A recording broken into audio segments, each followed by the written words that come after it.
The rain hadn't stopped for 3 days, turning the streets into mirrors that reflected a city I barely recognized anymore. I pressed my forehead against the cold glass of the diner window, watching droplets race each other down the pane while my reflection stared back, hollow-eyed, exhausted, wearing the same stained apron I'd worn for the past 10 hours. My feet throbbed in shoes held together by duct tape and hope. "Table 6 needs refills, Emma." Rosa's voice cut through the clatter of dishes and the low hum of late-night conversations. I nodded, grabbed the coffee pot with hands that had long stopped shaking from exhaustion, and moved through the narrow aisles between booths. This was my life now. 70-hour weeks at Rosie's Diner, a studio apartment with a radiator that coughed more than it heated, and silence so thick it pressed against my chest every night. No one looked at me here. I was part of the furniture, as invisible as the chipped tiles beneath their feet, or the flickering neon sign outside that buzzed open 24 hours in angry red letters. I poured coffee for an elderly couple who didn't acknowledge me, collected plates smeared with ketchup and regret, and tried not to think about how I'd ended up here.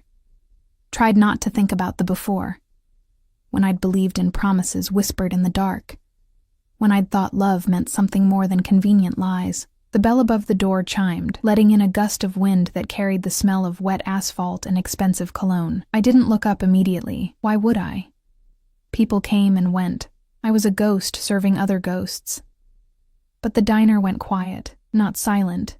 The coffee machine still hissed. The radio still played some forgotten 80s ballad. But there was a shift in the air, a collective held breath that made my skin prickle. I glanced toward the entrance and felt my heart stumble. 3 men stood just inside the doorway, water dripping from their dark coats onto Rosa's ancient linoleum. The 2 flanking the entrance were built like concrete walls, their eyes scanning the room with mechanical precision, hands resting at their sides in a way that suggested weapons were closer than they appeared. But it was the man in the center who made my fingers tighten around the coffee pot. He was younger than I expected, maybe early 30s, with dark hair swept back from a face that belonged in Renaissance paintings, all sharp angles and dangerous beauty. His suit probably cost more than I made in 6 months, charcoal gray and perfectly tailored, not a wrinkle despite the storm outside. Even from across the diner, I could see the glint of gold at his wrists, the shine of Italian leather shoes that had never known a scuff. He didn't look around the room the way normal people did. His gaze moved with purpose, categorizing, assessing, missing nothing. When his eyes landed on me, I felt it like a physical touch. A brush of heat across my skin that made no sense given the cold radiating from the window behind me. "Emma?" Rosa appeared at my elbow, her voice tight. "Go to the back.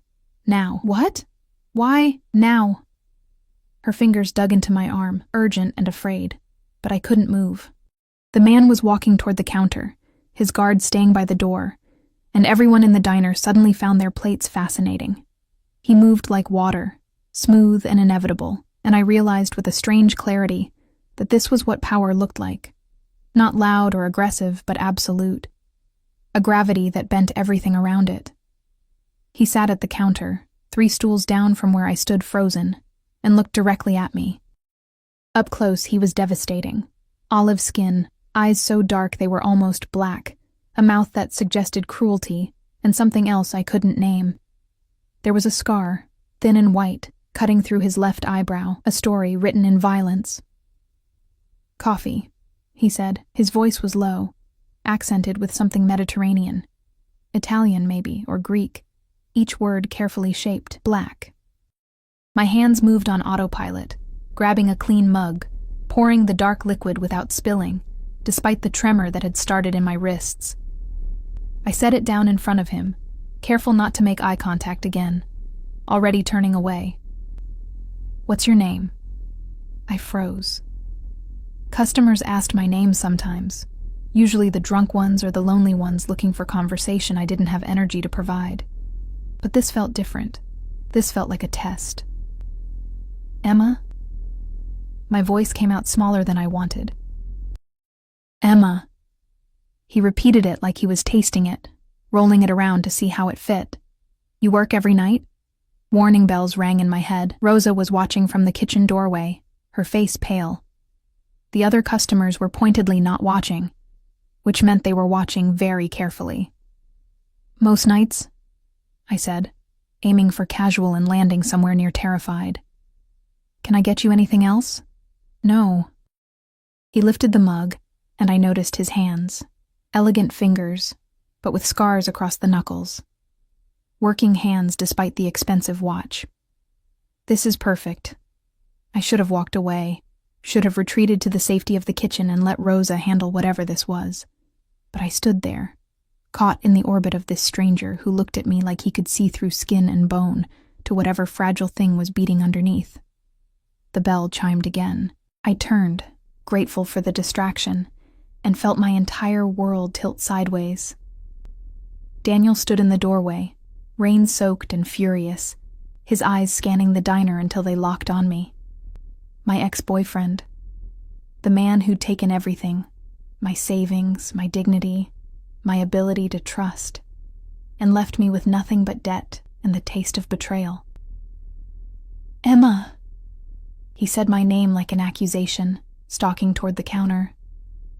We need to talk. I stepped back instinctively, bumping into the coffee station. There's nothing to talk about, Daniel. You need to leave. Leave? He laughed, harsh and ugly. You owe me, remember? That money you borrowed from my account. You stole from me first. The words burst out before I could stop them, hot and jagged. You took everything I had and disappeared for 6 months.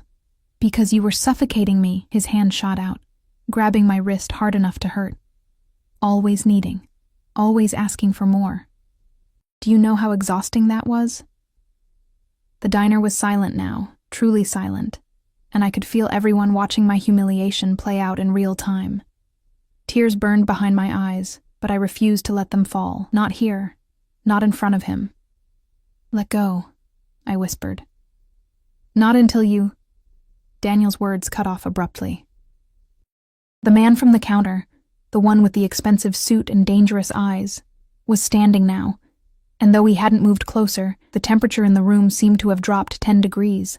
She told you to let go. His voice was quiet, conversational almost, but there was something underneath it that raised every hair on my body. I suggest you listen. Daniel's grip loosened slightly, confusion crossing his face as he looked between us. Who the hell are you? The stranger smiled. It was the most terrifying expression I'd ever seen. All teeth and no warmth. A predator's warning before the kill. Someone who doesn't like repeating himself. He took a single step forward, and Daniel released my wrist like I'd burned him. You have 5 seconds to leave before my patience runs out. I'm told I'm unpleasant when that happens. The 2 guards by the door straightened, hands moving to their jackets. Daniel paled, finally understanding that he'd walked into something far beyond his comprehension. This isn't over, Emma, he spat, but he was already backing toward the exit. You think hiding behind your new boyfriend makes you special? You're nothing. You've always been nothing. Who would even marry someone like you? The words hit like physical blows, each one a confirmation of every fear I'd carried since he left. That I was unlovable, disposable. Worth exactly as much as the grease stains on my apron and the calluses on my hands. The door slammed behind Daniel, the bell's cheerful jingle obscenely out of place. I stood there, wrist throbbing where he'd grabbed me, chest tight with humiliation and rage, and something that felt dangerously close to breaking. Emma. The stranger's voice was soft now, and when I finally looked up, his expression had shifted into something I couldn't read. Are you all right? I wanted to lie. Wanted to smile and say I was fine and return to my invisible existence serving coffee and collecting tips, but the words wouldn't come. My throat was too tight, my vision blurring with tears I'd held back too long. I gestured vaguely toward the back. Excuse me. I fled to the storage room, pushing past Rosa, letting the door swing shut behind me. The space was cramped and smelled like bleach and old grease, but it was private. I leaned against the metal shelving, pressing my palms to my eyes, trying to breathe through the panic clawing at my ribs. Who would even marry you? Daniel's voice echoed in my head, mixing with every doubt I'd ever carried. He was right. I was nothing. A girl working a dead-end job in a dying diner, wearing shoes held together with tape, living paycheck to paycheck with no future beyond tomorrow's shift. The door opened. I didn't look up, assuming it was Rosa coming to check on me, maybe tell me to take 5 minutes before returning to face the stares and whispers. Emma. My head snapped up. The stranger stood in the doorway, somehow making the cramped space feel even smaller. His guards were visible behind him, blocking the view from the diner, creating a pocket of privacy that felt more dangerous than comforting. You shouldn't be back here, I managed, wiping at my face with the back of my hand. Employees only. He stepped inside, closing the door behind him. We were alone now, surrounded by industrial cleaners and restaurant supplies, and I should have been terrified, but there was something in his eyes, not pity exactly, but a kind of recognition that made my breath catch. That man, he said carefully. He hurt you. It wasn't a question, but I nodded anyway. How long? We broke up 6 months ago. It doesn't matter. I straightened, trying to find some shred of dignity. Thank you for helping. But I'm fine. You should go back to your coffee. He studied me in silence, and I felt exposed in a way that had nothing to do with the tears still wet on my cheeks, like he was cataloging every bruise, every scar, every piece of damage I'd tried so hard to hide. You're not wearing a ring, he said finally. The observation was so unexpected that I blinked. What? Your left hand. No ring, no tan line, no indentation. You're not married. Heat crept up my neck. That's kind of a personal observation. I notice things. He moved closer and I caught his scent. Expensive cologne with undertones of cedar and something darker, like gunpowder or smoke. Details matter in my line of work. And what work is that? His mouth curved slightly. Import-export. The lie was so obvious it was almost funny. Men in import-export didn't travel with armed guards, or make entire diners go silent with their presence. But I didn't challenge it. Whatever he really was, it was none of my business. Well, thank you again for the help, Mr. Dante. He offered his hand, and after a moment's hesitation, I took it. His palm was warm, calloused in unexpected places, and the contact sent electricity racing up my arm. Dante Salvatore, Emma Chen. The name felt small in comparison, ordinary and forgettable. Emma Chen, he repeated, still holding my hand. I want to make you an offer. Everything in me went still. I'm not interested in whatever you're selling. Not selling. Offering. His thumb brushed across my knuckles, a touch so light I might have imagined it. You need help. I can provide it. I don't need... Your ex-boyfriend will be back. Men like that always come back, especially when they think they have power over you. His eyes darkened. And next time, I might not be here. The truth of it settled over me like ice water. Daniel would return. He'd made that clear.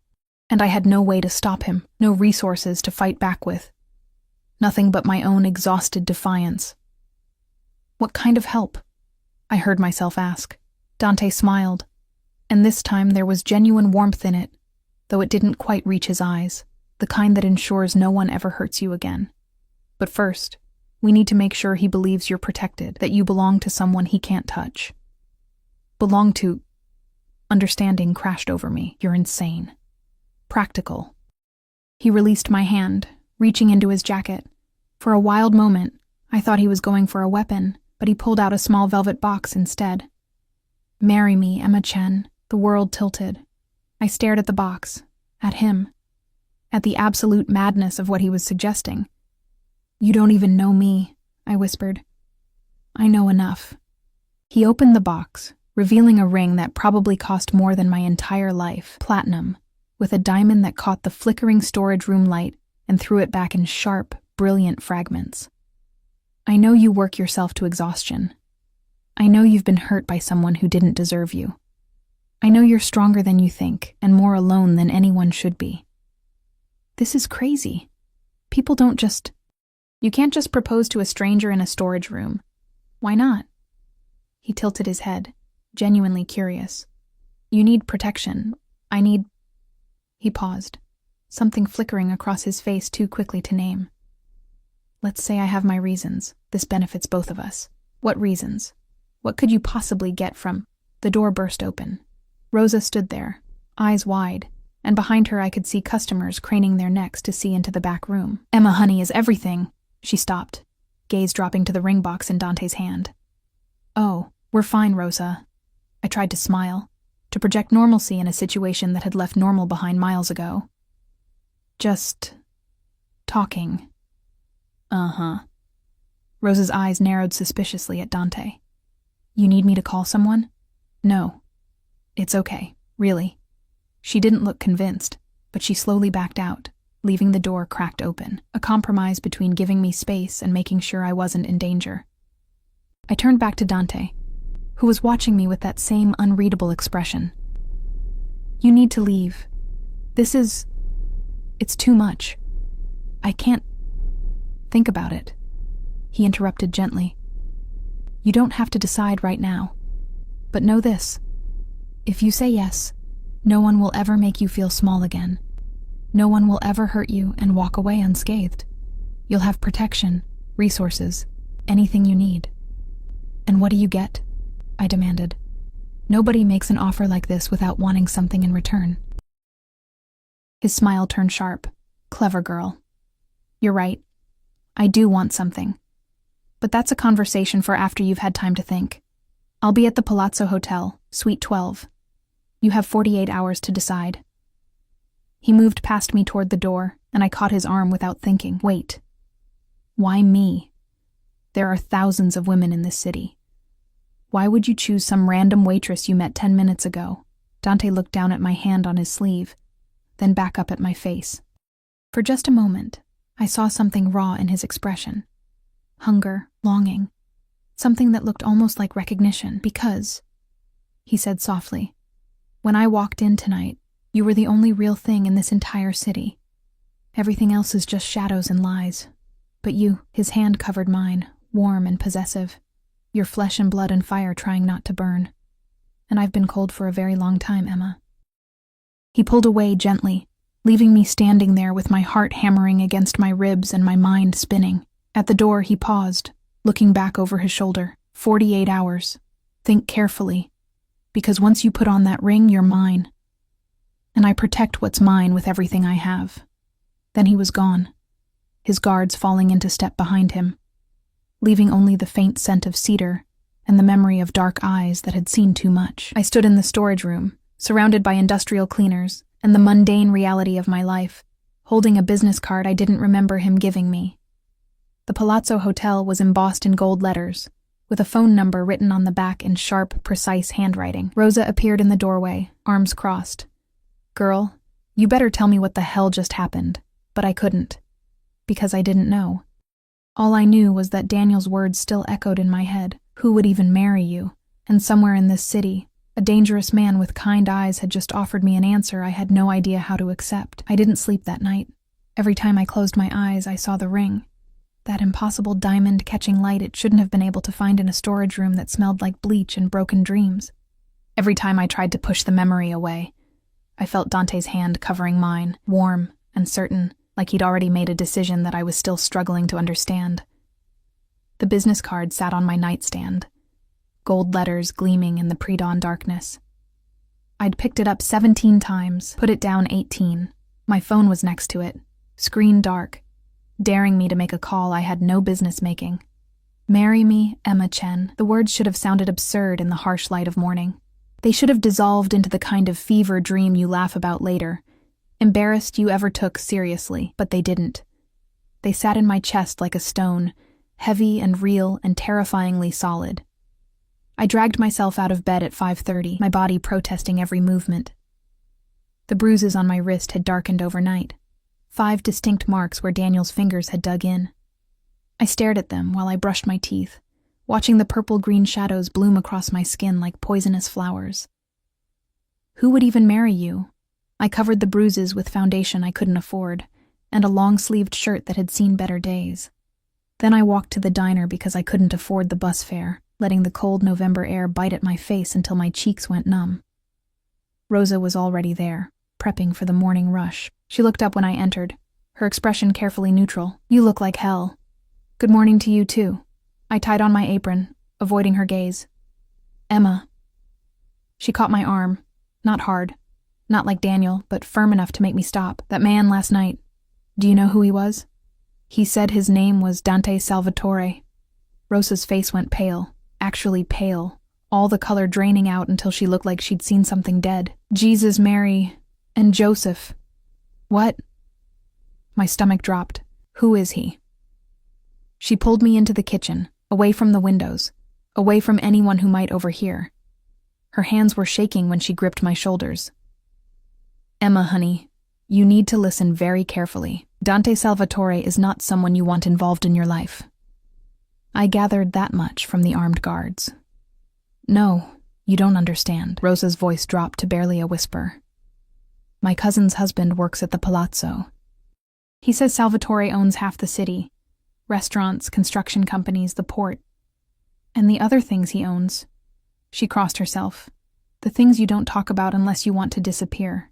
The word hung between us, heavy with implication. Mafia. She didn't say it, but she didn't have to.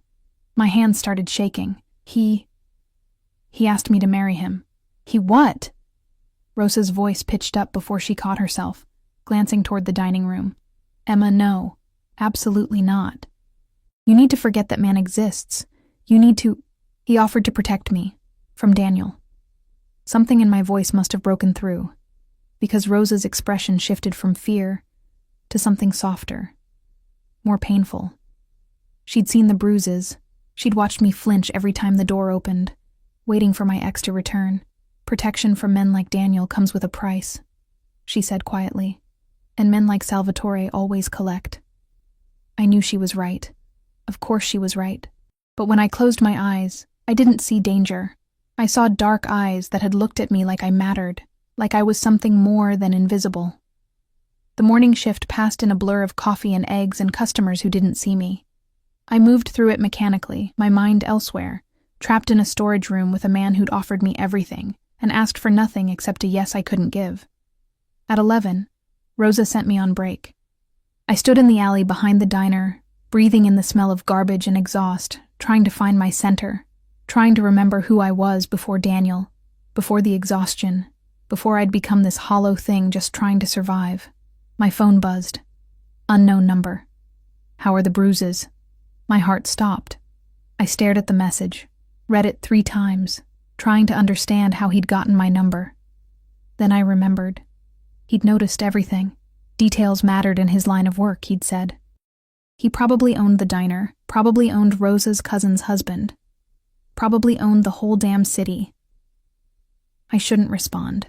Every rational thought screamed at me to delete the message, block the number, pretend last night had never happened. My fingers moved anyway. How did you get this number? The response came immediately. I told you. I notice things. Are you safe? The question hit me like a punch. When was the last time anyone had asked if I was safe? When was the last time anyone had cared enough to check? I'm fine. Liar. He left bruises. I saw them. My throat tightened. Of course he'd seen them. He saw everything. They're just bruises. They'll fade. They shouldn't exist at all. Come to the Palazzo. Let me send a car. I'm working. Not anymore. I bought the diner this morning. You're on paid leave until you make your decision. I read the message 4 times, each word sinking in like stones dropping into deep water. He'd bought the diner, the entire diner, in less than 12 hours. My phone rang, his number. I answered before I could stop myself. You can't just buy someone's business because... I can do whatever I want, Emma. His voice was warm, amused, and underneath it all, absolutely serious. Rosa now has enough money to retire comfortably. Her staff all got raises, and you have time to think without worrying about rent or bills or anything except what you want. What I want. I laughed, the sound harsh and broken. You don't know anything about what I want. Then tell me. The amusement faded, leaving only intensity. Come to the Palazzo. Have lunch with me. No pressure, no expectations. Just conversation between 2 people who might be able to help each other. People don't help each other for free, especially people like you. You're right. He paused, and I heard something in the background. Voices. Movement. the sound of a world I'd never been part of. "I want something from you, Emma. But I promise it's nothing you can't give freely. Nothing that will hurt you. You have my word. The word of a—" I stopped myself, but he caught it anyway. "Of a criminal?" He didn't sound offended. "Yes, but even criminals have codes, and mine is simple. I protect what's mine, and I never break my promises. If I tell you you're safe with me, you are. If I tell you no one will hurt you again, they won't. My word is the only currency that matters in my world, and I don't spend it lightly." I leaned against the alley wall, closing my eyes. This was insane. Everything about this was insane. But Rosa's face when she'd seen the bruises flashed through my mind. Daniel's voice. "Who would even marry you? The endless gray stretch of my life. Day after day of invisible servitude, going nowhere, being nothing." "One lunch," I heard myself say. "Just to talk. Just to talk," he agreed, but something in his tone suggested he knew he'd already won. "I'll send a car in 30 minutes. Wear something comfortable. I don't have anything that— There will be options waiting for you. Trust me." He hung up before I could argue. I stood in the alley for a long moment, staring at my phone, wondering what I'd just agreed to. Then I went back inside, told Rosa I was leaving, and ignored the worry in her eyes. The car arrived exactly 30 minutes later. Not a car. A vehicle that looked like it cost more than I'd make in 10 lifetimes. Glossy black with tinted windows, a driver in a suit who opened the door without speaking, his eyes scanning the street like he expected threats to materialize from the concrete. The interior smelled like leather and money. There was a garment bag on the seat, my name embroidered on it in delicate script. My hands shook as I unzipped it. Inside were 3 dresses, simple but elegant, the kind of clothes I'd seen in store windows and never dared to touch. A note was pinned to the first one, written in the same precise handwriting as the business card. "Choose whichever makes you feel like yourself." I chose the navy blue one because it had long sleeves and would hide the bruises, because it was beautiful in an understated way that didn't make me feel like I was wearing a costume, because when I looked at myself in the small mirror the car provided, I almost didn't recognize the woman looking back. The drive to the palazzo took 20 minutes through parts of the city I'd only seen from bus windows. The hotel rose like a monument to excess, all glass and marble and doormen, who probably made more in tips than I made in a month. The driver opened my door, offering his hand. "Miss Chen, Mr. Salvatore is waiting in the penthouse." Of course he was. Because men like Dante Salvatore didn't wait in lobbies or restaurants like normal people. They waited in penthouses, above everyone else, looking down on a world they owned. The elevator was mirrored, showing me my reflection from every angle. The dress fit perfectly. My hair, which I'd twisted into a simple bun, looked almost elegant, but my eyes gave me away, wide and frightened, like a rabbit that had wandered into a wolf's den. The doors opened directly into the penthouse. Not a hallway, not a foyer. Straight into a space so large my entire apartment could have fit in the entryway. Floor-to-ceiling windows showed the city sprawling below, gray and infinite. Furniture that looked like art, silence that felt expensive. Dante stood by the windows, hands in his pockets, wearing dark slacks and a white shirt with the sleeves rolled up, less formal than last night, but somehow more dangerous. I could see the tattoos on his forearms now, intricate designs that looked Eastern European, words in a language I didn't recognize. He turned when the elevator closed behind me, and his expression did something that made my breath catch. Softened, just for a moment, before the careful control slid back into place. "Emma." He crossed the space between us in 3 long strides. "You're beautiful." "The dress is beautiful," I corrected, hating how my voice shook. "I'm just wearing it." "No." He reached out slowly, giving me time to pull away, and touched my chin, tilting my face up to meet his eyes. "The dress is expensive fabric and thread. You're the one who makes it matter." His thumb brushed across my cheekbone, and I realized I was crying. Not sobbing, just silent tears that I hadn't even felt starting. "Why are you being kind to me?" I whispered. "What do you really want?" Dante's expression shifted into something raw and honest. "The truth?" I saw you through the window before I came in last night. You were pouring coffee for a man who snapped his fingers at you like you were a servant. And you smiled at him anyway. A real smile, not the fake ones people use when they want tips. You smiled at him like you genuinely hoped his day got better. He stepped closer, and I could feel the heat radiating from him, smell that cedar scent that had haunted me all night. I've spent 15 years in a world where kindness is weakness, and genuine emotion gets you killed, he continued. I've forgotten what it looks like when someone does something good without expecting payment. But you? His hand moved to cup my face, and I should have pulled away, but I couldn't. You reminded me. And I decided right then that I was going to make sure no one ever dimmed that light, no matter what it cost. That's not a reason to marry someone, isn't it? He smiled, sad and knowing. I've seen arranged marriages for money, for power, for territory. I've never seen one for something as simple as wanting to protect someone who deserves better than what life's given them. Maybe that's the most honest reason of all. A phone buzzed. His, somewhere in his pocket. He ignored it, his attention fixed entirely on me like I was the only thing in the world that mattered. Lunch, he said finally, stepping back and offering his arm. I promised you lunch and conversation. Let me keep at least that promise. I took his arm because I didn't know what else to do. Because some part of me, the part that had survived Daniel's betrayal and the endless gray of poverty, wanted to see what it felt like to be treated like I mattered. The dining room overlooked the city from what had to be the 40th floor. A table was set for two, covered with dishes that smelled like heaven. Dante pulled out my chair, waited until I was seated, then took his own seat across from me. Tell me about yourself, he said, pouring wine into crystal glasses that caught the afternoon light. The real you, not the version who serves coffee and apologizes for existing. There's not much to tell. I'm 26. I worked at the diner. Before that, I was in college, studying art history. I laughed bitterly. Lot of good that did me. What happened? Daniel happened. We met my junior year. He was charming, ambitious, said all the right things.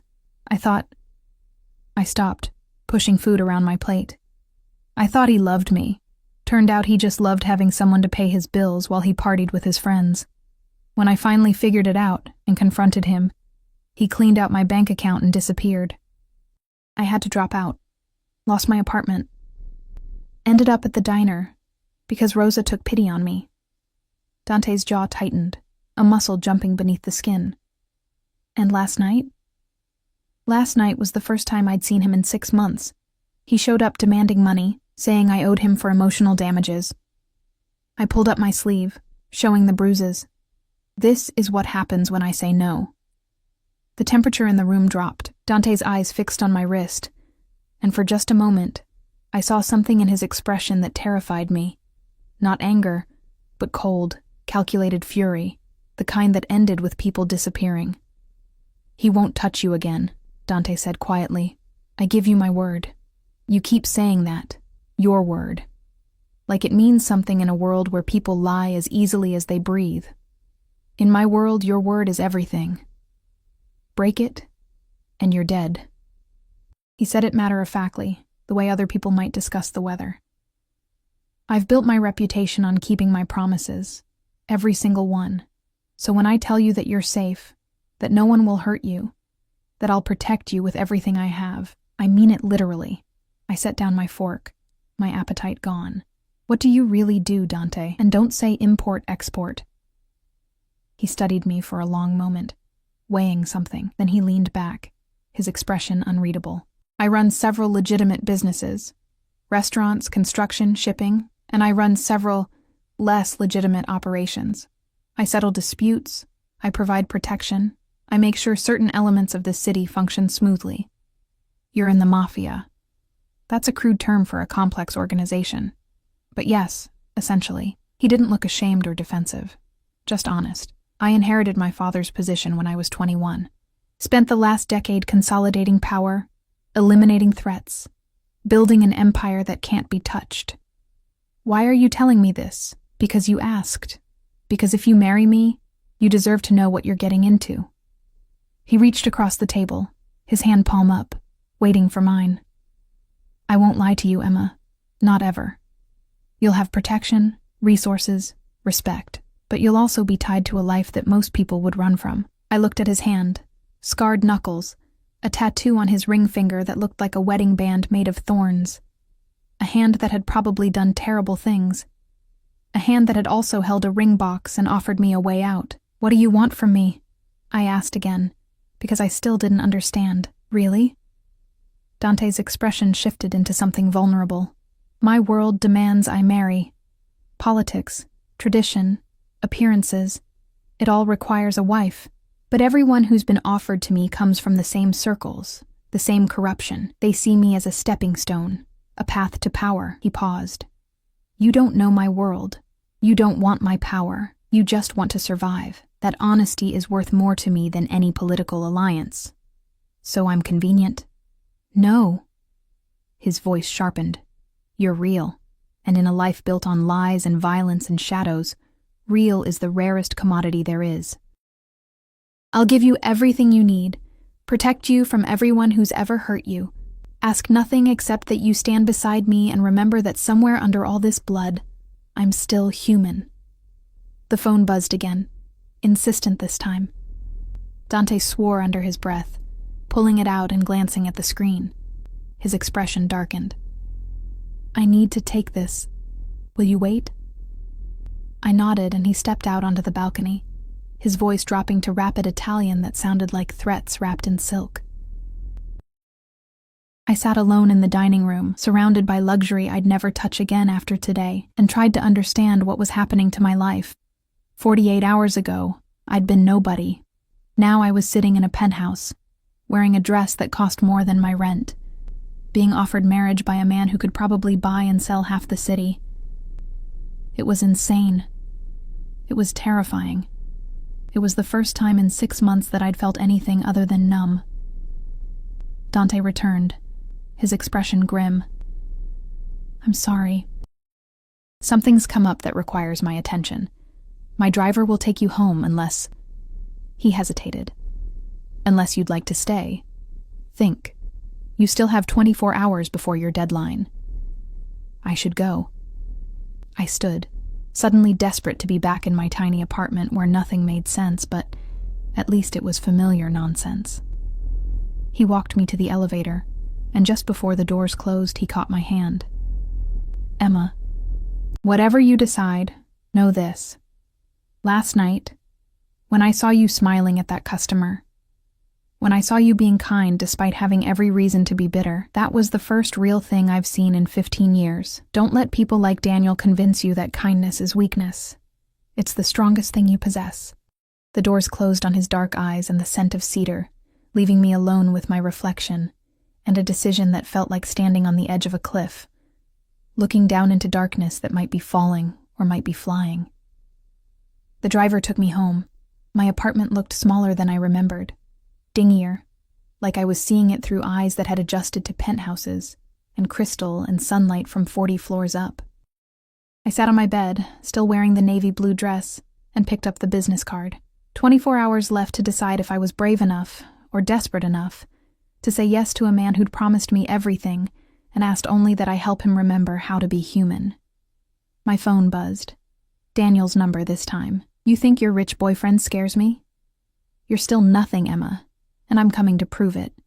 My hand started shaking. I stared at the message, at the threat barely concealed in those words, and felt something inside me crystallize into clarity. I didn't want to be nothing anymore.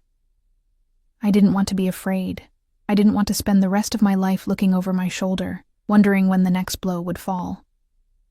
I picked up my phone and dialed the number on the business card. Dante answered on the first ring. "Emma."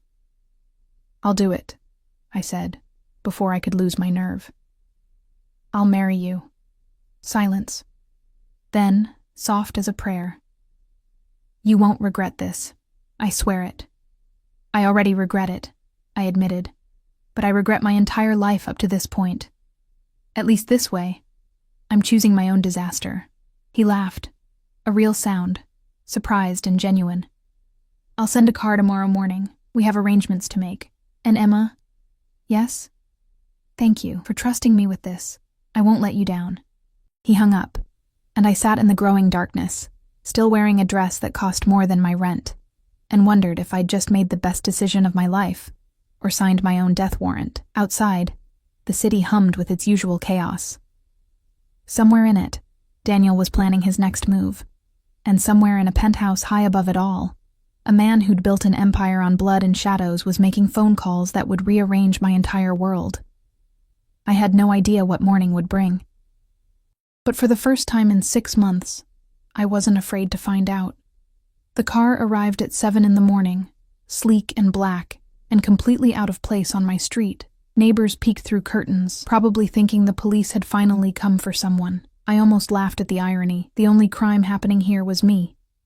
About to marry a man I'd known for less than 48 hours. I'd spent the night packing my life into 2 suitcases. It was depressing how little I'd accumulated in 26 years. Clothes that had seen better days, a few books I couldn't bear to leave behind, photographs from a time when I still believed in happy endings. Everything else, the mismatched dishes, the furniture held together with hope, I left for whoever came next. The driver opened the door without speaking, and I slid into leather seats that smelled like money and decisions I couldn't take back. My phone buzzed as we pulled away from the curb. Rosa, please tell me you're not doing what I think you're doing. I typed back quickly. I'm safe. I promise. I'll explain everything soon. Her response came immediately. That's what people say right before they disappear. I didn't answer because I didn't have words that would make this make sense. How could I explain that I'd rather disappear into Dante's world than continue being invisible in my own? The drive took us out of my neighborhood and into streets I'd only seen in movies. Tree-lined avenues with brownstones that probably had more bathrooms than my entire building had apartments. We stopped in front of one that looked like it had been transported from a European postcard, all ornate iron and golden stone catching the morning light. This is Mr. Salvatore's residence, the driver said. His first words to me. He's waiting inside. The door opened before I could knock. Not Dante, but a woman in her 50s with steel-gray hair pulled into a severe bun and eyes that assessed me in 3 seconds flat. She looked like she could kill someone with a dessert spoon and make it look like an accident. Miss Chen. Her accent was thick. Russian, maybe. I am Katya. I manage Mr. Salvatore's household. Please come. The interior was breathtaking. High ceilings with original crown molding, hardwood floors that gleamed like dark water, artwork that probably belonged in museums, but it didn't feel cold like I'd expected. There were books everywhere. Real books, worn and read, not decorator pieces. Plants in the windows, a blanket thrown over the back of a leather couch like someone actually sat there. It looked lived in. It looked like a home. Mr. Salvatore is in his study, Katya said, leading me down a hallway lined with photographs. I caught glimpses as we passed. A younger Dante with an older man who shared his features, a woman with kind eyes and dark hair, groups of people at celebrations I couldn't name. Family, history, a life I was about to become part of. She knocked on a heavy wooden door, then opened it without waiting for an answer. Miss Chen, sir. The study was smaller than I'd expected, lined with bookshelves and dominated by a massive desk covered in papers. Dante stood by the window, phone pressed to his ear, speaking rapid Italian that sounded like violence wrapped in silk. He was wearing another perfectly tailored suit, this one charcoal with a burgundy tie, and when he saw me, his expression transformed. He ended the call mid-sentence and crossed to me in 3 strides. Emma, you came. Did you think I wouldn't? I thought you might come to your senses. He took my hand, his thumb brushing across my knuckles. Thank God you didn't. Katya cleared her throat pointedly. The appointment is in 2 hours, sir. Miss Chen will need time to prepare. Of course. Katya will help you with everything you need. He hadn't let go of my hand yet. How are you feeling? Terrified. Confused. Pretty sure I'm making a massive mistake. I laughed, the sound brittle. But also, oddly calm? That's the shock. His mouth curved slightly. It'll wear off around the same time you realize what you've agreed to. But by then, It'll be too late to run. Should that comfort me? Probably not. He finally released my hand, and I felt the loss of warmth like a physical thing. But I promise you this, whatever happens, you're protected. My name, my resources, my life, all of it stands between you and anything that would hurt you. Katya made an impatient noise. Sir, time. Go with Katya. She'll take care of you. He hesitated, then added softly, and Emma, you're not making a mistake. You're making a choice. There's a difference. Katya led me up a sweeping staircase to the second floor, into a bedroom that was larger than my entire apartment. A team of women waited there, hair, makeup, a seamstress with measuring tape and pins between her teeth. On the bed lay a dress that made my heart stop. It wasn't white. It was champagne silk that caught the light like liquid gold, simple and elegant, with long sleeves and a neckline that showed nothing but suggested everything. Next to it lay a veil so delicate it looked like spun moonlight. I can't. I touched the fabric with trembling fingers. This is too much. Mr. Salvatore was very specific about what he wanted for you, Katya said, her expression softening slightly. He said you should look like yourself, only more so. Not transformed, just elevated. Tears burned behind my eyes. How did he know my size? He notices everything. She squeezed my shoulder, a gesture that felt almost maternal. We have work to do and not much time. Strip. The next 2 hours passed in a blur of hands and instructions, and the slow transformation of Emma the waitress into someone I barely recognized. The dress fit perfectly, hugging curves I didn't know I had before flowing into a train that whispered against the floor. The makeup was subtle, but made my eyes look enormous, my skin luminous. My hair was left mostly down, just the front pieces swept back and secured with pins that looked like tiny stars. When they finally let me look in the mirror, I understood what Dante had meant. I didn't look like someone else. I looked like myself, if I'd been given every advantage instead of every obstacle, like the person I might have become if life had been kinder. He will not be able to breathe when he sees you, Katya said with satisfaction. Come. It is time. We drove to the courthouse in silence. Not the main one downtown, but a smaller building in a neighborhood that seemed to exist in a pocket outside normal reality, the kind of place where records could be adjusted and questions went unasked. Dante waited on the steps, flanked by 2 men I recognized from the diner.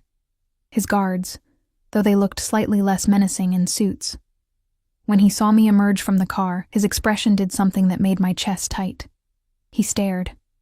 Just stared, like I'd stolen his ability to function, his dark eyes moving over me with an intensity that felt like touch. Emma, he breathed when I reached him. You're elevated? I offered, remembering Katya's word. Devastating. He offered his arm, and I took it, feeling the tension in his muscles. Are you ready? No. But I'm here anyway. That's the spirit. He covered my hand with his. Before we go in, I need you to understand something. This is legal and binding. Once we sign those papers, you're my wife in every way that matters.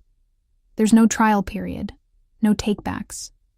You'll have access to everything I own, protection from everyone who would hurt you, and a place in my world whether you like it or not. And what do you get? I asked again, because I still couldn't understand his angle. His expression turned serious. I get someone who chose me knowing exactly what I am. Not my power, not my money, just me. That's worth more than you realize. The ceremony was brief and bureaucratic. A judge who clearly knew Dante and knew better than to ask questions. Papers signed with hands that only shook slightly. Rings exchanged. The massive diamond for me, a simple platinum band for him that somehow looked right on his scarred hands. By the power vested in me, I now pronounce you husband and wife. The judge looked at Dante. You may kiss your bride. Dante turned to me, his eyes searching my face. May I? The question surprised me. After everything, the demands, the absolute certainty in his actions, he was asking permission for this.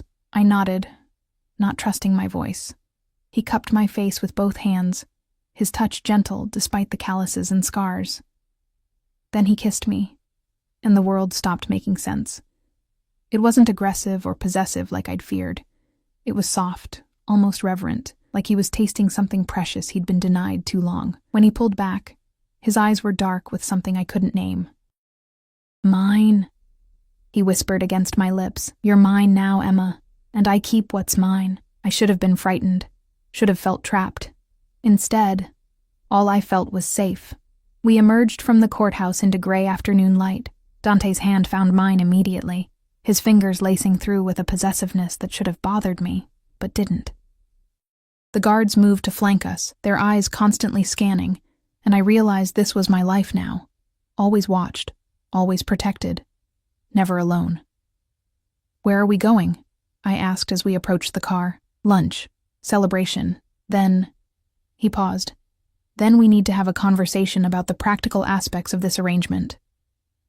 The restaurant was exclusive enough that I'd never even heard of it, the kind of place where reservations required connections, and the menu had no prices because if you had to ask, you couldn't afford it. We were shown to a private room overlooking a garden that shouldn't have been possible in the middle of the city. Dante ordered without consulting me. Apparently he noticed what I'd barely touched at the penthouse and what I'd actually eaten. The food came in courses that were more art than sustenance, each bite designed to be an experience. "You're quiet," he observed halfway through the meal. "Having regrets already?" "I'm processing." I set down my fork, meeting his eyes. This morning, I was nobody. Now I'm married to someone who apparently owns half the city. That's a lot to process. "You were never nobody, Emma. You were just surrounded by people too blind to see you." He reached across the table, taking my hand. "Do you want to know why I really asked you to marry me?" "Yes. The real reason." He was quiet for a long moment, his thumb tracing patterns on my palm. 3 months ago, someone I trusted betrayed me, stole money, compromised operations, nearly got my sister killed. I found out it was because his wife, who I'd known since childhood, convinced him to do it. She wanted more power, more money, and she used his love as a weapon. His grip tightened slightly. I realized then that everyone in my world sees marriage as a transaction. Love is just another tool for manipulation. But you loved someone who didn't deserve it, gave him everything even when he gave you nothing, and when he hurt you, you still smiled at strangers in a diner because you wanted their day to be better. He looked up, and there was such raw honesty in his expression that it hurt to witness. I don't want a wife who sees me as a stepping stone. I want someone who'll be real with me, even when it's uncomfortable. Someone who'll remind me why any of this matters. I saw that in you the moment you smiled at that customer, and I decided right then that I'd do whatever it took to keep that light alive. That's a lot of pressure to put on someone. I whispered. "I know, and I'm sorry for that. But I promise you, I'll make it worth it. You'll never be invisible again. You'll never be afraid. You'll never wonder if you matter, because I'll remind you every single day." Before I could respond, his phone rang. He glanced at it, and his expression darkened. "I need to take this. Don't move." He stepped out, and I heard his voice through the door, sharp, angry, speaking that rapid Italian that sounded like threats. When he returned, his face was carefully blank, but tension radiated from him. "What's wrong?" I asked. Daniel was spotted near the courthouse. My people intercepted him before he could cause problems, but he hesitated. He knows we got married, and he's not taking it well. My blood went cold. "What does that mean?" "It means he's making threats, saying you tricked me, that you're after my money, that he's going to expose you as a—" He stopped, jaw clenching. "It doesn't matter what he's saying. What matters is that he's dangerous and stupid, and that combination gets people killed." "You can't—" I started, then stopped. Because I'd just married a man who solved problems with violence, who'd probably killed people for less than threatening his wife. I can't what? His eyes fixed on mine, challenging. I can't protect you? I can't make sure he never touches you again? That's exactly what I promised to do. I don't want you to kill him. The words came out strangled. I don't want that on my conscience. Dante's expression softened slightly. He moved around the table, crouching in front of my chair so we were eye level. "Emma, listen carefully. Men like Daniel don't stop. They don't learn. They escalate until someone stops them permanently. I've seen it 100 times. There has to be another way. There is. I can have him arrested on charges that will put him away for years. I have evidence of fraud, embezzlement, assault, including the bruises on your wrist.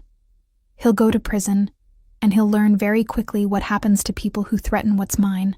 His hand cupped my face. "But you need to understand. I will not let him hurt you. Whatever it takes, whatever I have to do, that ends today." Tears spilled over. "I don't know how to live in your world." "You don't have to. You just have to live beside me in it. I'll handle the darkness. You just keep being the light." He kissed my forehead gently. "Trust me, Emma. Please." I nodded because I didn't have another choice. Because somewhere in the last 48 hours, I'd stopped being able to imagine a world without him in it. We finished lunch in relative silence, the weight of reality settling over both of us. When we finally left, the sun was setting, painting the city in shades of gold and blood. "Take me home," I said as we reached the car. "Your home. Our home. Whatever it is now." Dante's expression shifted into something warm and possessive. "Our home," he confirmed. "And I promise you, Emma, you're safe there. Always." The drive back to the brownstone felt different. I was seeing it through new eyes now, not as a visitor, but as someone who belonged. Katya greeted us at the door, her expression knowing. "Your things have been moved to the master bedroom, Mrs. Salvatore," she said, and the name hit me like cold water. Mrs. Salvatore. That was me now. "Thank you, Katya." Dante's hand found the small of my back, guiding me inside. "We'll take dinner in our room tonight, something simple. Our room. Our life." Our completely insane arrangement that I'd agreed to, because anything was better than invisible. He led me upstairs to a bedroom that was somehow both masculine and welcoming. Dark furniture, soft lighting, books stacked on the nightstand. My suitcases sat in the corner, looking pathetic next to the expensive wardrobes. "The closet is yours," Dante said, watching me take it in. "Katya will arrange for anything you need." "And Emma?" He waited until I looked at him. "This marriage may have started as a transaction, but I meant every word I said at that courthouse. You're mine now, and I protect what's mine with everything I have." He crossed to me slowly, giving me time to pull away, and when I didn't, he wrapped his arms around me. I collapsed against his chest, breathing in cedar and gunpowder and safety, and let myself cry for the first time since this all began. "I've got you," he murmured into my hair. "I've got you, and I'm never letting go." Outside, the city hummed with its usual chaos. Somewhere in it, Daniel was learning what happened when you threatened a Salvatore's wife, and in a bedroom that smelled like cedar and new beginnings, I stood in the arms of a man who'd promised me everything, and wondered if I was brave enough to believe him. My phone buzzed. A message from an unknown number. "Congratulations on your marriage, Emma. Your husband should know. His pretty little wife has secrets. Ask her about the baby she gave up 3 years ago. Ask her what else she's hiding." My blood turned to ice. The phone slipped from my fingers, clattering to the floor. Dante bent to pick it up, reading the message, and when he looked at me, his expression was unreadable. "Emma." His voice was careful, controlled. "Is this true?" And just like that, my perfect fantasy shattered. Because of course Daniel knew. Of course he'd kept that card to play when it would hurt the most. And now the man I'd married, the man who'd promised to protect me, was looking at me like I was a stranger. "I can explain," I whispered. "Then explain." He handed me the phone, his face carved from stone, because my enemies now know something about my wife that I don't, and in my world, that's how people die. I looked at the message, at Dante's closed expression, at the life I'd built in less than 2 days, and wondered if this was where it all came crashing down. But I'd promised him honesty, real, even when it was uncomfortable. So I took a breath and told him the truth that had been eating me alive for 3 years. The words wouldn't come at first. They sat in my throat like broken glass, sharp and dangerous, threatening to tear me apart from the inside. Dante stood perfectly still, waiting, his expression carved from marble. The silence stretched between us, heavy with the weight of secrets about to surface. I was 23. I finally managed, my voice barely above a whisper. Still in college, working 2 jobs to pay tuition, I met someone, not Daniel, someone before him. Marcus. He was older, sophisticated, said all the things I needed to hear after growing up with nothing. I couldn't look at Dante's face. Instead, I stared at my hands, at the massive diamond that now felt like a shackle. I got pregnant. Marcus said he'd support me, that we'd figure it out together. Then he disappeared. Changed his number, moved out of his apartment, left me with nothing except a baby I couldn't afford to keep. The memory came rushing back, the clinic with its fluorescent lights and sympathetic nurses, the forms I'd signed with shaking hands. The social worker who'd promised the couple adopting my daughter would give her everything I couldn't. A good home, stability, love. I gave her up for adoption when she was 3 days old. Tears streamed down my face now, hot and unstoppable. I held her for 3 days, memorized every detail of her face, and then I handed her to strangers because I couldn't even afford to feed myself, let alone a baby. I finally looked up at Dante. His expression hadn't changed, but something flickered in his eyes. Not judgment. Not yet. But calculation. Assessing this new information, figuring out how it affected his world. Her name is Sophia. The adoptive parents send me updates once a year through the agency. She's healthy, happy, loved. She has everything I couldn't give her. My voice broke. I don't regret giving her a better life, but I've hated myself every single day for not being strong enough to keep her. Why didn't you tell me? His voice was quiet, dangerous in its control. Because we've known each other for 48 hours. The words burst out, sharp with desperation. Because you married me to have someone real in your life, and what's more real than complete failure? I couldn't even keep my own child. Emma. No, you need to hear this. I was spiraling now, all the shame and guilt I'd buried for 3 years pouring out. I'm not the person you think I am. I'm not kind and genuine and worth protecting. I'm someone who gave away her baby because she was too weak and poor and pathetic to figure out how to survive. Daniel's right. Who would want to marry someone like that? Dante moved so fast I didn't have time to react. One moment he was across the room. The next his hands were framing my face, forcing me to look at him. His eyes were blazing now, dark and fierce and absolutely furious. Don't. His voice was low, shaking with barely contained rage. Don't you dare let his poison into your head. Don't you dare believe for 1 second that what you did was weakness. I gave away my daughter. You gave your daughter a chance at a life you couldn't provide. That's not weakness, Emma. That's the most profound love I've ever heard of. His thumbs brushed away my tears. The gesture impossibly gentle despite the intensity in his expression. You were 23, alone, with no resources and no support. And instead of choosing the easy path, instead of choosing what would hurt less for you, you chose what was best for her. That takes more strength than most people possess in their entire lives. I stared at him, unable to process his words. You're not angry? Angry. He laughed, the sound harsh. I'm furious, but not at you. At every person who failed you. At the man who left you pregnant and alone. At a system that forced you to make that choice. At Daniel for using your trauma as a weapon.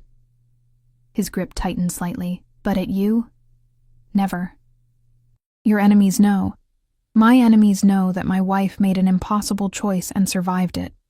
That's not weakness they can exploit, Emma. That's armor. He pulled me against his chest, his heart hammering beneath my ear. Anyone who tries to use this against you will learn very quickly what happens when they hurt what's mine. I clung to him, my fingers digging into his shirt, breathing in his scent and trying to believe his words. I should have told you before we got married. Yes, you should have, but I understand why you didn't. He pulled back enough to look at me. From now on, no more secrets. I need to know everything about you, not to judge you, but to protect you. In my world, information is currency. If I don't know something, I can't defend against it. His phone buzzed insistently. He swore under his breath, releasing me to check it. His expression darkened as he read, jaw clenching. What is it? I asked, wiping at my face. Daniel's made a mistake. He typed rapidly, his movements sharp and angry. He sent that message from his actual phone, probably drunk and stupid. My people have his location. They're moving in now. Dante, please. He threatened you. Tried to weaponize your trauma. used information he had no right to possess. His eyes met mine, and they were absolutely cold. That doesn't get forgiven, Emma. That gets answered. What are you going to do to him? Exactly what I promised. He'll be arrested on multiple charges: fraud, embezzlement, stalking, assault. I have enough evidence to put him away for 10 years minimum. He'll go to a prison where I have influence, where he'll learn very quickly that there are consequences for touching what belongs to me. He crossed back to me, his hand cupping my face. He will never hurt you again. I give you my word. Before I could respond, there was a sharp knock on the door. Dante called permission to enter, and one of his guards stepped in, the broader one from the diner, with a scar across his temple and eyes that had seen too much. Sir, we have a situation. Dante's expression shifted instantly. All business. What kind of situation? The Kozlov family. They've requested a meeting. Tonight. They're saying it's about your recent marriage. The guard's eyes flicked to me briefly. They're implying it affects existing arrangements. Something dangerous crossed Dante's face. Tell them I'll meet them at the warehouse in 2 hours. Full security detail. Sir, I know what it is, Marco. That's why I want you there. He turned to me, and his expression softened slightly. I need to handle this. It shouldn't take long. What's happening? Fear crept into my voice. Who are the Kozlovs? Another family. We have agreements in place. Business arrangements that sometimes involve marriages between families. He hesitated. There was an understanding that I would eventually marry Viktor Kozlov's daughter, Irina. It wasn't official, but it was expected. My stomach dropped. So, by marrying me, I disrupted their plans, made them look weak in front of the other families. He gripped my shoulders. This is my fault. I should have handled it before bringing you into this. But I promise you, I will fix it. How do you fix something like that? His smile was sharp and cold. By reminding Viktor Kozlov that I don't take orders from anyone, that I make my own choices, and anyone who doesn't like it can try to do something about it. He kissed my forehead. Stay here. Katya will be right outside if you need anything. Don't answer the door for anyone except her. Don't leave this room. Understand? You're scaring me. Good. Fear keeps you careful, and careful keeps you alive. He moved toward the door, then paused. Emma, what you told me about Sophia, that doesn't change anything. You're still mine. You're still under my protection, and anyone who tries to use your past against you will regret it. I promise you that. Then he was gone, Marco following, and I was alone in a bedroom that suddenly felt like a cage. I paced for 10 minutes before my anxiety became unbearable.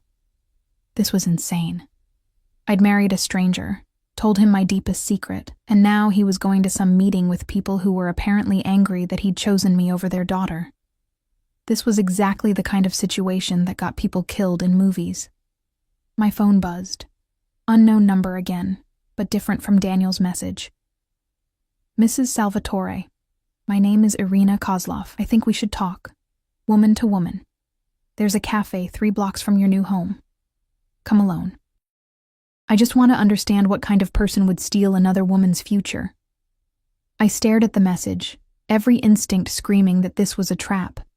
Dante had told me not to leave, had made it clear that his world was dangerous, and I needed to be careful. But another part of me, the part that had survived Daniel's betrayal, and giving up my daughter, and 3 years of barely existing, that part wanted answers, wanted to face this woman who apparently thought she had a claim on my husband. I was tired of being protected like I was fragile, tired of being kept in the dark while men made decisions about my life. I grabbed my jacket and headed for the door. Katya was in the hallway, her expression instantly suspicious. Mrs. Salvatore, Mr. Salvatore said you were to stay in your room. I need air. I'm just going for a walk. Then I'll accompany you. No. I tried to sound firm instead of terrified. I'm not a prisoner here, Katya. I just need 20 minutes alone, please. She studied me for a long moment, and I saw the calculation in her eyes. She could stop me, physically restrain me if necessary, but that would mean treating me like a captive instead of the lady of the house. 20 minutes, she finally said. But you take this. She pressed something into my hand, a small panic button on a keychain. You press this, and help comes immediately. You understand? I nodded, pocketing it, and fled before she could change her mind. The cafe was exactly where Irina had said, a small, upscale place that was mostly empty at this hour. She sat at a corner table, and when she looked up, I understood why Viktor Kozlov had thought Dante would marry her. She was stunning. Pale blonde hair, ice blue eyes, the kind of bone structure that belonged on magazine covers. She wore a cream-colored dress that probably cost more than my old car, and diamonds glittered at her throat and wrists. Everything about her screamed money and breeding and power, everything I wasn't. Emma Chen. She gestured to the seat across from her. Or should I say Emma Salvatore now? Please sit. I sat, because I'd come this far. Might as well see it through. What do you want? Direct. I like that. She sipped something that looked like espresso. I want to understand how a waitress with no connections, no family, no power, managed to marry the most eligible man in our world in less than 48 hours. That's between Dante and me, is it? Her smile was sharp, because his choice affects everyone. My family was promised an alliance through marriage. Your existence disrupts years of carefully laid plans. So no, it's not just between you and Dante. It's between your husband and every family in this city who expected him to honor his commitments. He didn't make any commitments to you. He said it was just an understanding. In our world, understandings are as binding as contracts. She leaned forward. Tell me, Emma, what did you offer him that I couldn't? Was it the novelty? The idea of rescuing some poor, broken thing from her pathetic life? The words stung because they were too close to my own fears. I don't have to explain myself to you. No, you don't. But you should know what you've walked into. Her expression hardened. Dante Salvatore is not a man who makes impulsive decisions. Everything he does serves a purpose. So either you're part of some plan I don't understand yet, or he's having a breakdown that will get people killed. Either way, you're a liability. I'm his wife. For now. But marriages in our world are flexible. Annulments happen. Accidents happen. People disappear. She said it casually, like discussing the weather. I'm not threatening you. I'm simply explaining reality. You're in over your head, and eventually you'll realize that. When you do, it would be better for everyone if you just left quietly. With a generous settlement, of course. My hands were shaking. I clasped them together under the table, trying to project confidence I didn't feel. I'm not going anywhere. We'll see. Irina stood gracefully. One more thing, Emma. Your husband keeps secrets, big ones. You think you know what you've married into, but you don't, not really. And when you find out the truth about why he really married you, when you discover what he's been hiding, remember that I tried to warn you. She left a business card on the table. When you need help, and you will, call me. Woman to woman, like I said. Then she was gone, leaving me alone with her perfume and my racing heart and questions I had no way to answer. I sat there for 5 minutes trying to process. Then I pulled out my phone and saw 17 missed calls from Dante. My blood went cold. I pressed call back. He answered before the first ring finished. Where are you? His voice was deadly quiet. I met with Irina Kozlov. She wanted to talk. You what? The explosion of rage made me flinch. Emma, I told you to stay in the room. I told you not to leave for a reason. She said she just wanted to talk, woman to woman. And you believed her? Jesus Christ, Emma, do you have any idea how dangerous? He cut himself off, and I heard him breathing hard, fighting for control. Where are you right now? Exact location, I told him. He swore viciously in Italian. Stay there. Don't move. Don't talk to anyone. I'm sending Marco to get you right now. And then we're having a conversation about what it means to be my wife in my world. Do you understand? Yes, I whispered. He hung up. I sat in the cafe, staring at Irina's business card, and wondered if I'd just made the biggest mistake of my very short marriage. Marco arrived 3 minutes later, his expression grim. Mrs. Salvatore, the car. The drive back to the brownstone was silent and suffocating. Marco's disapproval radiated from the front seat. When we pulled up, Dante was pacing in front of the house, still in his suit, but with his tie loosened, and his hair disheveled like he'd been running his hands through it.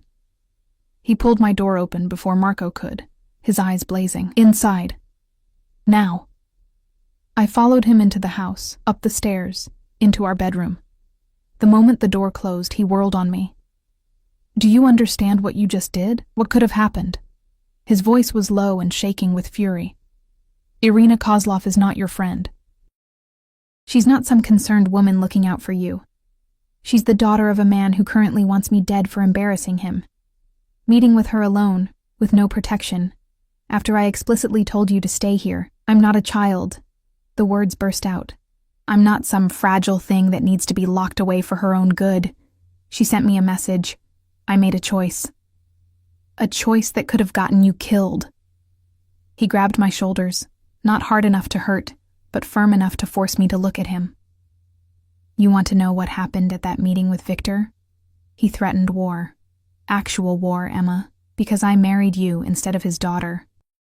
And while I was trying to negotiate peace, my wife was meeting with his daughter, alone, completely vulnerable.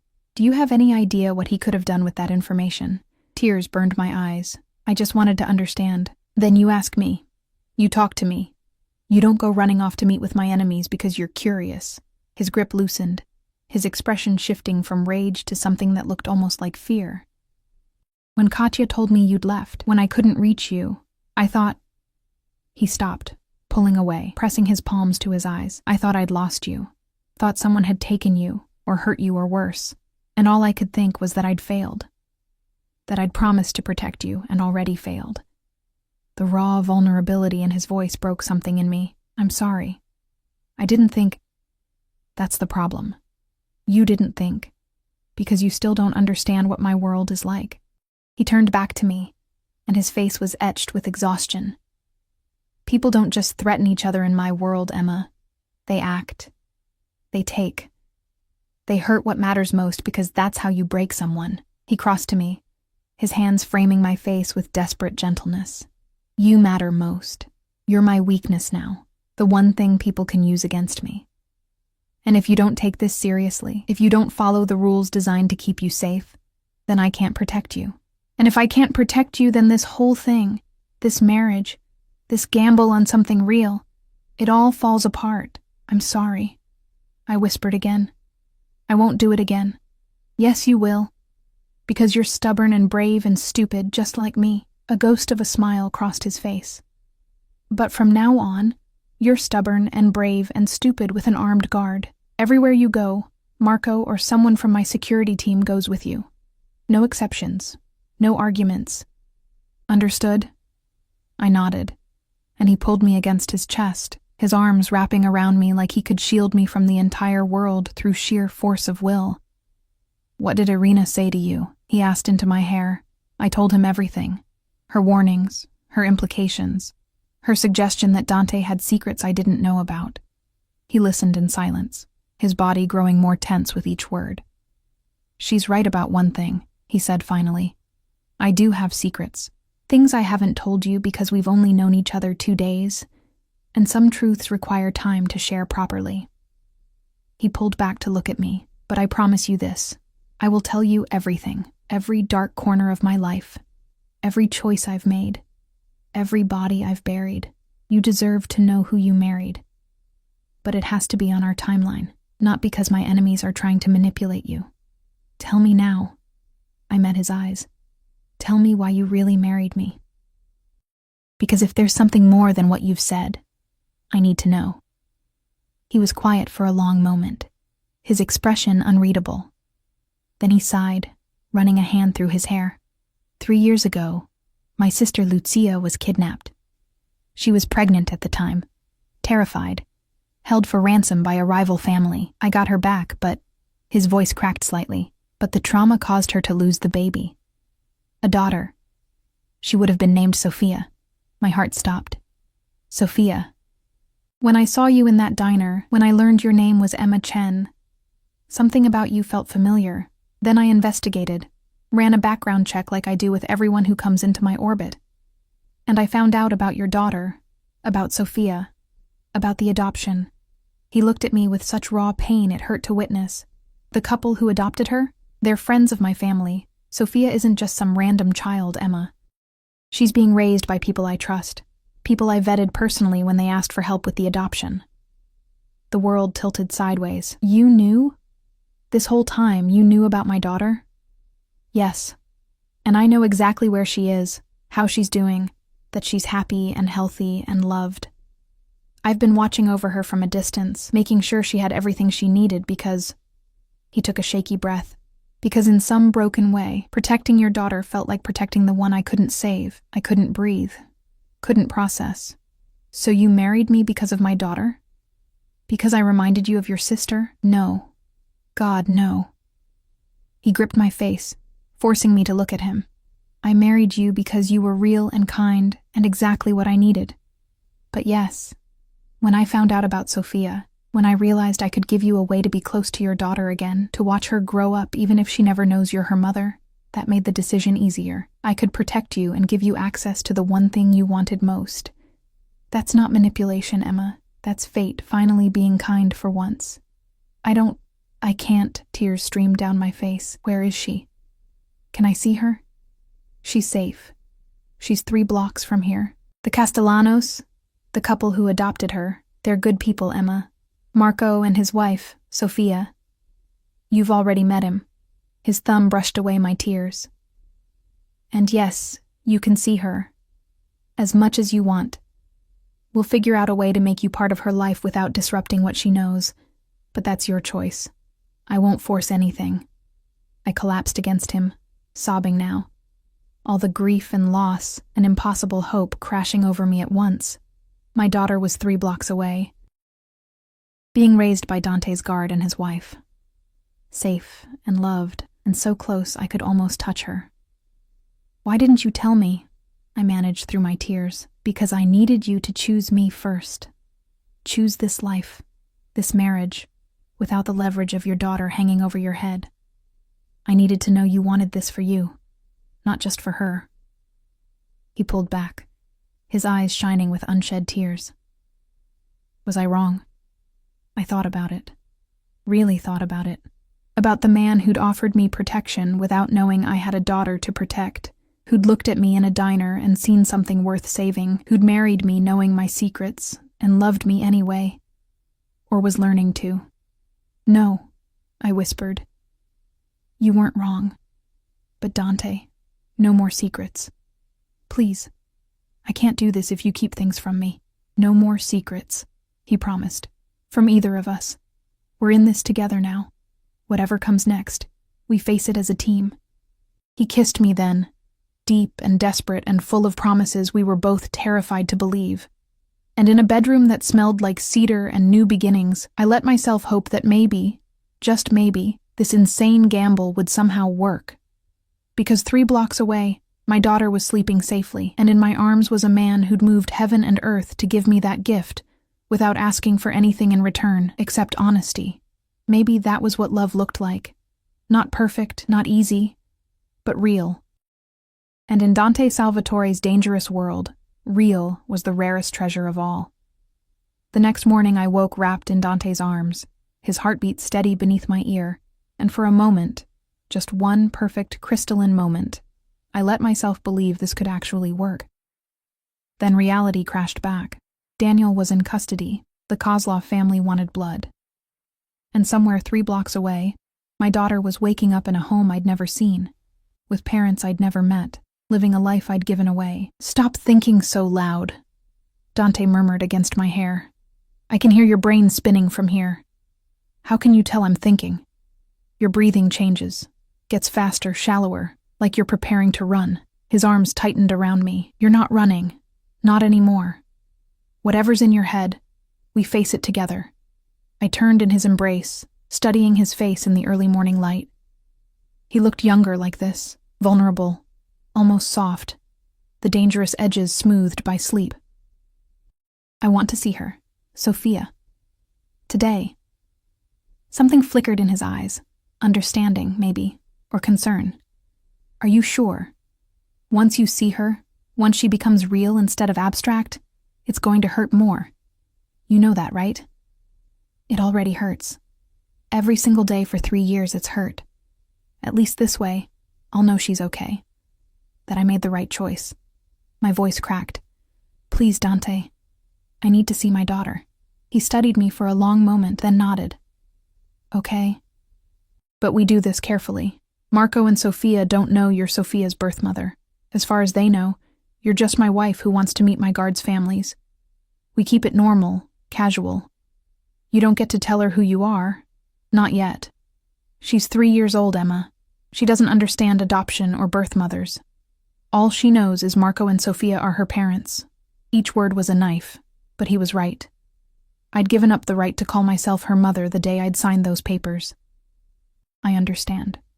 And if it becomes too much, if you need to leave, you tell me immediately. No pretending you're fine. Promise me. I promise. He kissed my forehead, then climbed out of bed, already reaching for his phone. I'll call Marco. Tell him we're coming by this afternoon. That you want to meet Sophia properly. Maybe bring a gift for the baby. They have a baby? Dante's expression softened. Sophia gave birth 6 months ago. A boy, Luca. Sophia adores him. Marco sends me pictures constantly of her trying to help with everything. The image hit me like a physical blow. My daughter had a little brother, a family, a life so complete and full that my absence didn't leave a hole at all. Emma. Dante was back at my side, his hands framing my face. Breathe. Just breathe. You did the right thing. You gave her everything she needed. Don't let guilt poison that gift. I nodded, but the tears came anyway. He held me through them, patient and solid, until I could breathe again without feeling like I was drowning. The day passed in a blur of preparation. Katya helped me choose an outfit that looked expensive but not ostentatious. Cream slacks and a soft blue sweater that somehow made me look put together instead of like I was falling apart. We went shopping for a gift, and I spent an hour in a toy store trying to choose something perfect, before Dante gently steered me toward a beautiful children's book about a brave little girl. She loves stories, he said quietly. Marco says she makes them read to her 10 times a night. The detail broke my heart. I didn't know my daughter loved stories. Didn't know anything about her except what an agency sent in annual updates. Height, weight, developmental milestones. Nothing about who she was becoming. At 3 o'clock, we drove to Marco's house. It was a beautiful brownstone similar to Dante's but slightly smaller, with a small garden out front and toys scattered on the porch. Evidence of life, of family, of everything I'd wanted and couldn't have. Marco opened the door before we knocked, his expression carefully neutral. Mr. Salvatore, Mrs. Salvatore, welcome. Marco, thank you for having us. Dante's hand found the small of my back, steadying. Is Sophia home? In the kitchen with the children. Please come in. The house smelled like cookies and baby powder and happiness. We followed Marco through a hallway lined with family photos. Marco and Sophia's wedding. Sophia as an infant, as a toddler, holding baby Luca with the expression of fierce pride. My daughter, growing up in snapshots I'd never been part of. Sophia appeared from the kitchen, wiping flour from her hands, a warm smile on her face. She was beautiful in an understated way. Dark hair pulled back, kind eyes, the sort of person you instinctively trusted with precious things. Mr. Salvatore, what a lovely surprise, and you must be Emma. Marco's told me so much about the wedding. Congratulations. She pulled me into a hug before I could prepare, and I smelled vanilla and home and everything I'd lost. Thank you, I managed. I hope we're not intruding. Not at all. Sophia's been so excited since Marco told her you were coming. She's in the living room with Luca, fair warning. She's very chatty, and will probably ask you a million questions. My heart was hammering so hard I thought everyone must be able to hear it. Dante's hand squeezed mine once, quick and reassuring. Then Sophia was leading us through to a sunny living room where she was there. My daughter, my Sophia. She was perfect. Dark hair like mine, but with curls I'd never had. Olive skin. Enormous brown eyes currently fixed on a puzzle spread across the coffee table. She wore pink overalls with flowers embroidered on the pockets and had a juice box clutched in one small hand. Sophia, sweetie, we have visitors, Sophia called gently.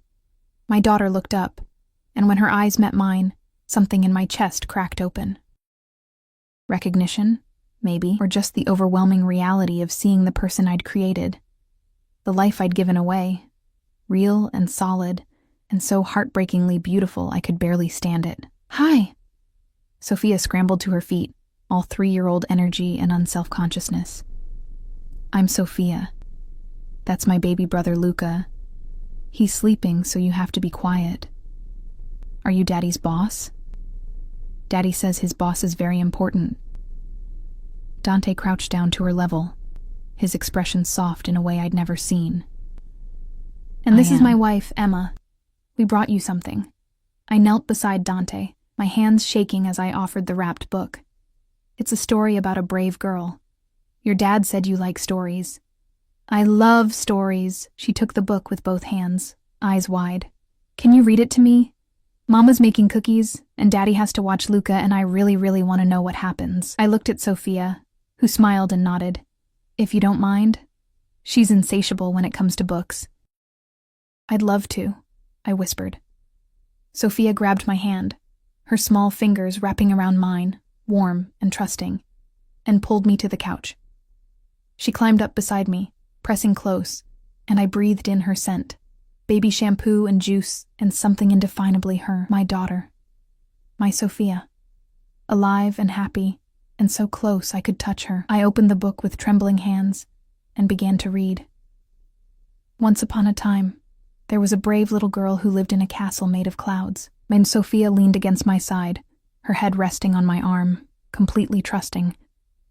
Dante sat across from us, his expression unreadable but his eyes suspiciously bright. And I read her the story about the brave little girl who went on adventures and saved kingdoms and lived happily ever after. When I finished, Sophia looked up at me with those enormous eyes. "Did you like the story?" "I loved it," I managed. "Me too. The girl was brave, like Mama says I should be." She tilted her head, studying me with unsettling intensity. "You're really pretty, and you smell nice, like flowers." Tears burned my throat. "Thank you, sweetheart. Will you come back? To read more stories?" She asked it so hopefully, so innocently, not knowing she was offering me everything I'd lost. I looked at Dante, who nodded almost imperceptibly. "Yes," I told my daughter. "I'll come back whenever you want to hear stories. Yay." She threw her arms around my neck in an impulsive hug, and I held her, really held her for the first time in 3 years. She was solid and warm and real, and I memorized every detail, the curl of her hair, the softness of her cheek, the way she smelled like innocence and joy. "I like you," Sophia declared, pulling back. "You're nice. Can we be friends?" "I would love to be your friend," I whispered. Baby Luca woke up then, his cries echoing from upstairs. Sophia excused herself to handle it, and Marco and Dante moved to the kitchen to discuss something work-related, leaving me alone with Sophia and her toys and the crushing weight of bittersweet joy. "Do you have kids?" Sophia asked, returning to her puzzle. The question knocked the air from my lungs. No, not anymore." "That's sad. Kids are fun. Luca cries a lot, but I love him anyway." She looked up at me with those wise, ancient eyes that children sometimes have. "Maybe you'll get a baby someday. Then you can be a mama like my mama." "Maybe," I managed, my vision blurring. She went back to her puzzle, humming tunelessly, completely unaware that she'd just shattered my heart into pieces so small I'd never reassemble them. Dante found me 20 minutes later, still on the couch, watching Sophia play. He sat beside me, his hand finding mine. "How are you holding up?" "She's perfect," I whispered. Happy and safe and perfect. I made the right choice. "You did." His thumb traced circles on my palm. "Are you ready to go? Or do you need more time?" I looked at my daughter, memorizing this moment, her concentration as she fitted puzzle pieces together, the way she chewed her bottom lip when thinking, the pure contentment radiating from her. Then I looked at Dante, at this man who'd given me this gift without asking for anything in return. "I'm ready." We said our goodbyes. Sophia hugged me again, made me promise to come back soon. then returned to her puzzle without a backward glance. Because I was just a nice lady who read her a story, not the woman who'd carried her for 9 months and held her for 3 days, and loved her enough to let her go. The drive home was silent. Dante kept my hand in his, occasionally squeezing, letting me process. When we reached the brownstone, I fell apart completely. He carried me upstairs, laid me on our bed, and held me while I sobbed out 3 years of grief and loss and impossible love. He didn't try to fix it or minimize it. He just held me and let me break. "Thank you," I finally whispered when I could speak again. "For that, for her, for everything. You don't have to thank me for giving you access to your own daughter. Yes, I do. Because you didn't have to. You could have kept that information from me, used it as leverage. Instead, you gave it freely." I pulled back to look at him. "Why? Why are you so good to me?" His expression turned vulnerable, because someone needs to be, and because... He hesitated, then continued softly. "Because I'm falling in love with you, Emma. I know it's fast and probably crazy, but I can't help it. You're everything I thought I'd lost the ability to feel, and I want to spend every day proving that you made the right choice, trusting me." My heart stopped, then started again, faster. "You can't love me. We've known each other 3 days. Tell that to my heart." He smiled, sad and knowing. "I'm not asking you to say it back. I know you're not there yet. Maybe you'll never be. But I needed you to know. No more secrets, remember?" I stared at him, at this dangerous, powerful man who just admitted vulnerability with the same intensity he approached everything else. Then I kissed him, pouring everything I couldn't say into the contact. Gratitude and hope, and the terrifying possibility of falling for him too. The next few weeks fell into a rhythm. Days spent learning to navigate Dante's world, meeting his associates, attending events where I smiled and played the part of the perfect wife, while guards watched from shadows. Nights spent in his arms, learning his scars and stories, building something real from our imperfect beginning. And every few days, visits to Marco and Sophia's house. Reading to Sophia, watching her grow and laugh and live the life I'd given her. It hurt every time, but it was a good hurt.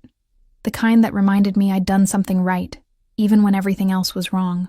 Daniel's trial came and went. He was sentenced to 8 years for fraud and assault, sent to a prison where Dante's influence meant he'd learn quickly what happened to men who hurt his wife. I didn't attend the trial. Didn't need to. That chapter was closed. The Kozlov situation resolved through tense negotiations and strategic compromises that Dante never fully explained. Irina sent me a final message. "You won. But victories in our world are temporary. Watch your back, Emma Salvatore." I deleted it and focused on the life I was building instead. 2 months after our wedding, Dante came home early, his expression serious. "I have something to show you." He led me to his study, to a file on his desk. "Sophia and Marco want to tell Sophia about her adoption. They think she's ready to understand that she's loved by more than just them, that somewhere out there, her birth mother loved her enough to choose them." My hands shook as I opened the file. Inside were forms, letters, photographs, a plan for how to introduce me into Sophia's life properly as someone who'd given her the ultimate gift, not as a threat to the only parents she'd known. "They want you to be part of her life," Dante said quietly. "Officially, as Auntie Emma, if that's what you want. Someone she knows and trusts and sees regularly. Not her mother, that's Sophia, but someone who loves her anyway." Tears streamed down my face. "They'd do that? For me? For Sophia? And yes, for you." He pulled me against him. "You gave them the greatest gift imaginable. This is them returning it, letting you watch her grow up, be part of her life, love her openly. You'll never be her mother in name, but you can be her family, if you want it." "I want it," I whispered. "God, I want it so much." "Then we'll make it happen." He kissed the top of my head, together. 3 months after our insane, impulsive wedding, I sat in Marco and Sophia's living room with Sophia on my lap, reading her another story about brave girls and happy endings. Dante sat beside me, his hand resting on my knee, and Sophia bustled in with cookies warm from the oven. Auntie Emma, will you come to my birthday party? Sophia asked, looking up at me with those beautiful eyes. I'm going to be 4. I wouldn't miss it for the world, sweetheart. Good, because you're my favorite. She said it matter-of-factly, like it was just truth, then went back to studying the pictures in her book. My favorite. Not her mother, not the woman who'd given birth to her, just Auntie Emma who read her stories and brought her books and loved her with everything she had. It was enough. More than enough. It was everything. That night, lying in bed with Dante's arms around me, I finally understood what he'd given me. Not just protection or wealth or access to my daughter, though those were all precious. He'd given me a life where I mattered, where I was seen and valued and loved for exactly who I was, scars and all. I love you, I whispered into the darkness. His arms tightened around me. Say it again. I love you, Dante Salvatore. My insane, dangerous, impossibly good husband. He rolled me onto my back, his body covering mine, his eyes blazing in the dim light. I love you, Emma Salvatore, my brave, stubborn, perfect wife. He kissed me deeply, thoroughly, until I was breathless and clinging to him. Thank you for choosing me, for trusting me, for letting me keep you. Thank you for seeing me, I replied, for making me real. We made love slowly, tenderly, sealing the promises we'd made with our bodies, what we'd already sworn with our hearts. And afterward, wrapped in expensive sheets in a bedroom that smelled like cedar and home, I let myself believe in happy endings. Because maybe that's what this was. Not perfect, not easy, definitely not conventional, but real and messy and ours. 6 months after I'd poured coffee in a diner and thought I was invisible, I stood in Dante's study while he conducted business with associates who now treated me with respect instead of curiosity. Sophia's artwork hung on the refrigerator. My books filled the shelves. My clothes shared the closet with his expensive suits. I'd gone from nobody to Mrs. Salvatore, from invisible to protected, from alone to surrounded by a family I was still learning to trust. Rosa called every week, still worried, but gradually accepting that I'd landed on my feet. You sound happy, she'd said during our last conversation. Really happy. I never heard that in your voice before. She was right. I was happy, terrified and overwhelmed, and still learning how to navigate a world of danger and violence and impossible wealth. But happy in a way I'd never been, even before Daniel, even before I'd lost everything. Because I'd found something better than the life I'd lost. I'd found a life worth fighting for. Dante appeared behind me, his arms wrapping around my waist, his chin resting on my shoulder. What are you thinking about? How 3 days changed everything. How saying yes to a stranger in a storage room led me here. Regrets? His voice was carefully neutral, but I felt the tension in his body. Even now, he worried I'd wake up and realize I'd made a mistake. I turned in his arms, looking up at this man who'd promised me everything and delivered more than I'd dared to dream, not a single one. You? Only that I didn't find you sooner. He kissed me softly. But I have you now, and I'm never letting go. Good, I whispered against his lips, because you're stuck with me, Dante Salvatore. For better or worse. Probably mostly worse, knowing our luck. He laughed, the sound warm and genuine. Worse with you is better than best with anyone else. And standing in his arms, in a home that smelled like cedar and new beginnings, with my daughter's laughter echoing in my memory, and a future stretching ahead of us filled with possibility, I finally believed him. Daniel had asked who would marry me, who would want someone broken and poor and invisible. Turns out, the answer was a man powerful enough to give me back everything I'd lost, and patient enough to help me heal what he couldn't fix. And maybe that was what love really was.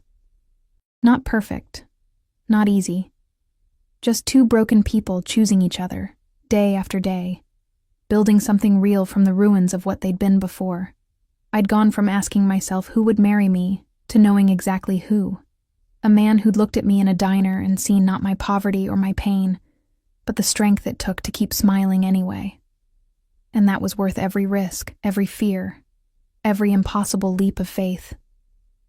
Because in the end, We weren't just surviving anymore. We were living.